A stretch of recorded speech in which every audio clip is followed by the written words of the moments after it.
Hello there. Welcome back to the garage. I'm Connor. This is Ready, Set, Enjoy. And I'm here to talk about something that I have coming up in about 2 weeks, which is a winter survival and bushcraft course.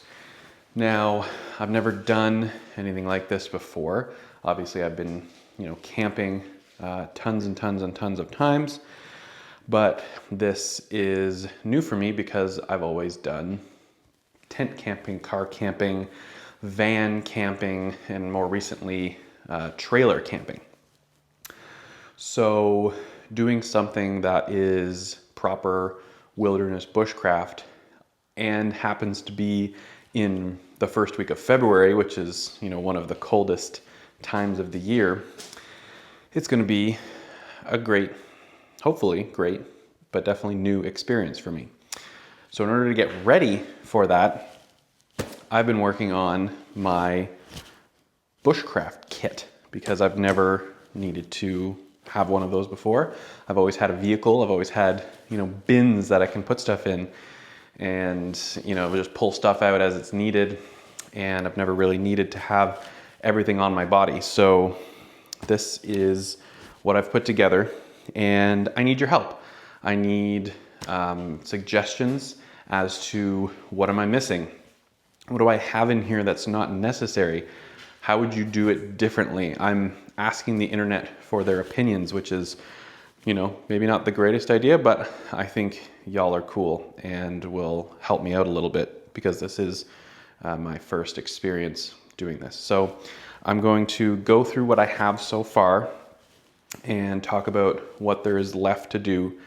And now keep in mind, I'm also going to have a pack. I'm going to do a separate video about the pack and what's going to be in there. So my cooking stuff, my sleep system, my extra clothes, larger items like hatchet and saw and stuff are going to be in the pack.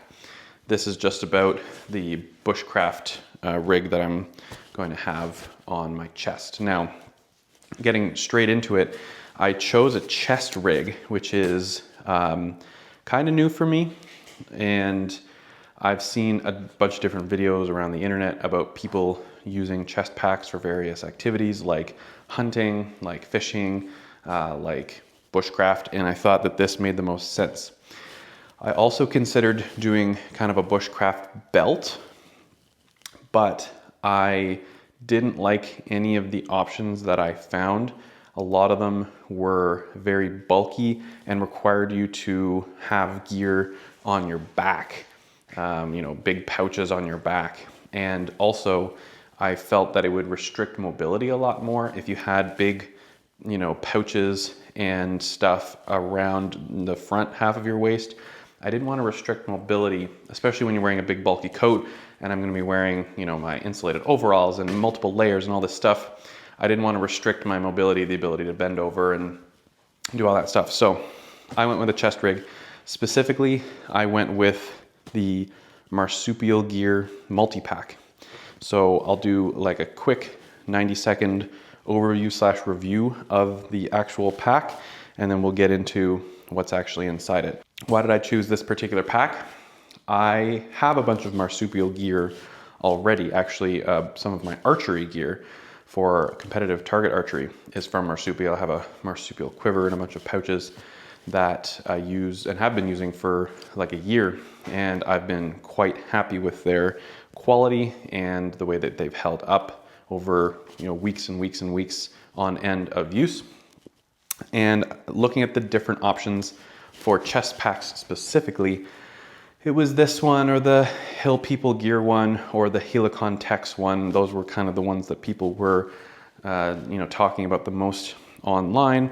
And this one just seemed to fit my needs the most. It had the right size, the right number of pockets, and especially the right exterior attachment points that I wanted for my gear. And I didn't want anything bigger than this. In fact, I was worried that this was going to be too big. I think it's a good size. I think the Hill People gear was a little bit bigger, which I wasn't really interested in.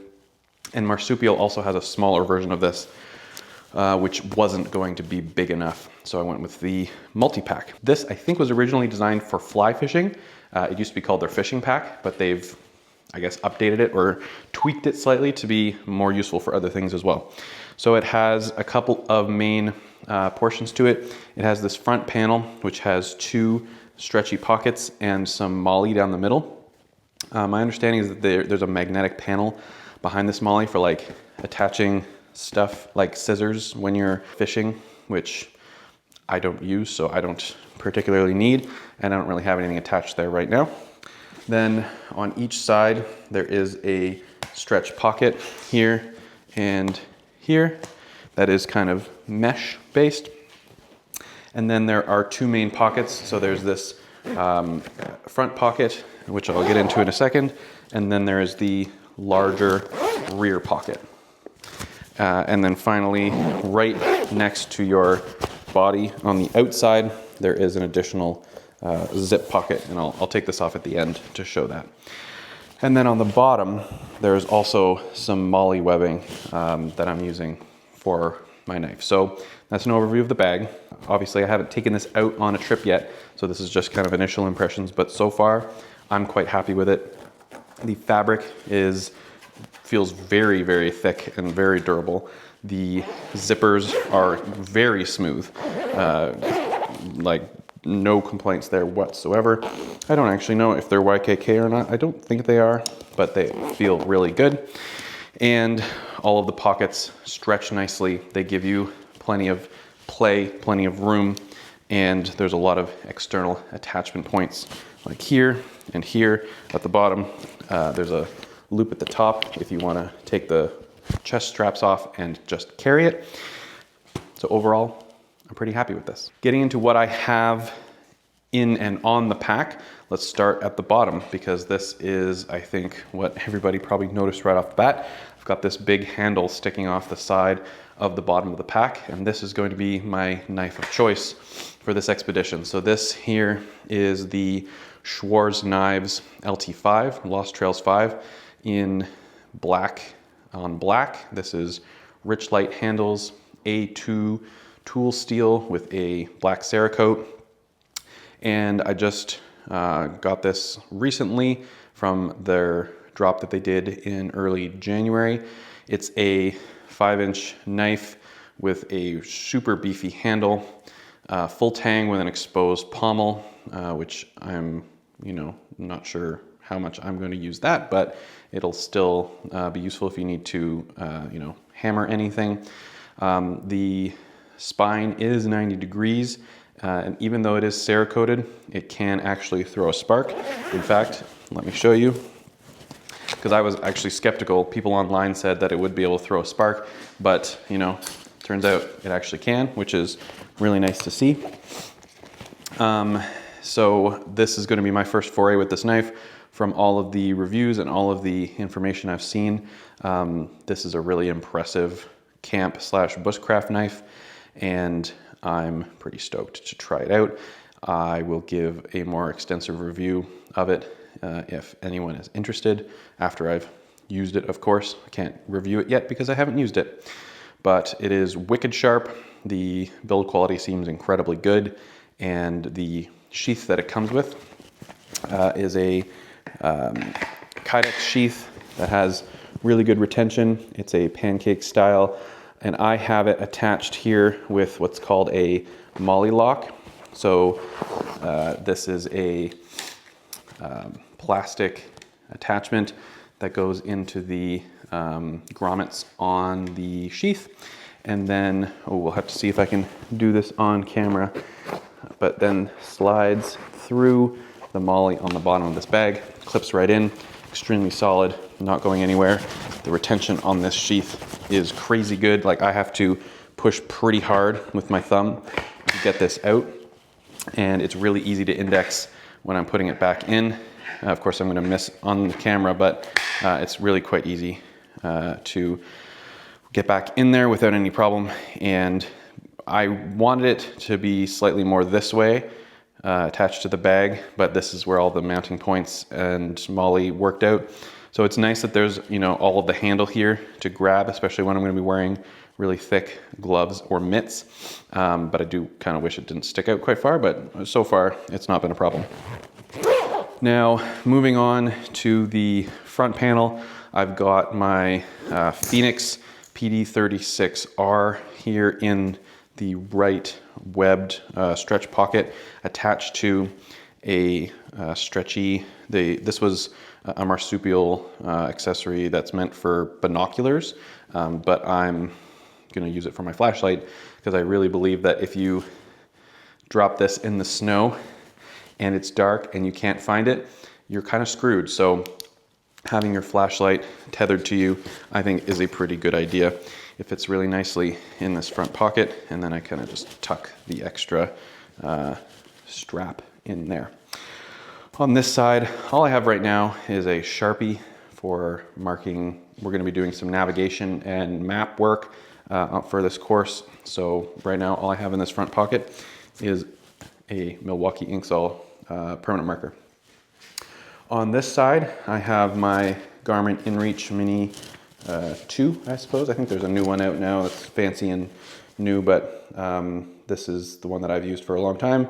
You can see it's pretty beaten up, but it works really well. It needs a charge because it's been not used for a while, but I have the carabiner of it attached to this external mounting point on the pack, and then just so that it's not swinging around, tuck it into the mesh pocket there and stays nice and secure. On this side, I currently have my Leatherman Free P2, which is the same one you've seen in my sling. I'm going to be borrowing it from my sling when I'm doing bushcraft and outdoorsy stuff. So that's going to go there. I think I'm going to reconfigure where this actually lives because I'm a little worried about it falling out. Not because the pocket isn't tight, it actually is quite tight, but because this clip isn't overly secure. So I'm just a little bit worried about that falling out, so I might reconfigure that.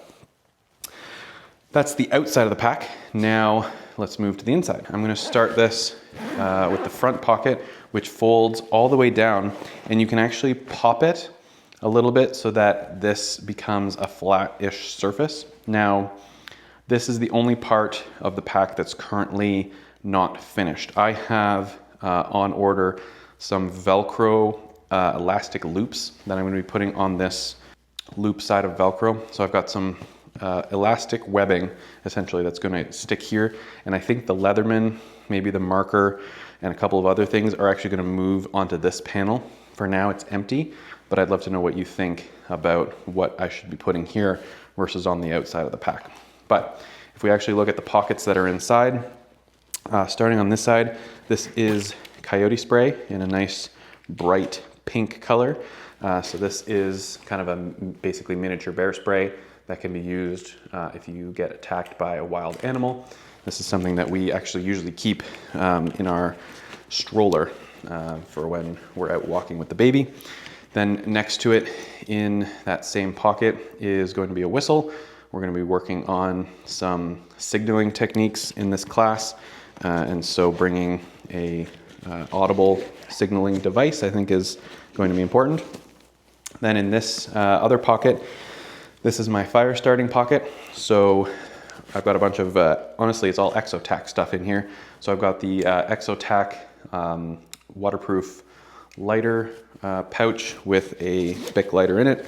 I've got the, I don't know what size this is. I think it's the medium or the large Exotac fire rod.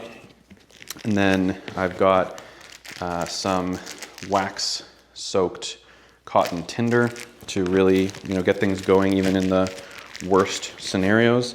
And then I've got the stormproof match cap from Exotac as well, which contains a bunch of waterproof matches and a striking pad on the bottom. So that is all of the fire starting gear, obviously with the knife used to strike the ferro rod. You could also use kind of the back side of the Leatherman blade as well to strike that ferro rod. It works as well. Now, that is the front pocket, and again, I'm planning on putting some of my gear on this panel here, but I just don't have those elastic loops yet. Then moving on to the larger kind of inside pouch here. There is only a couple of things in here. The first is medical.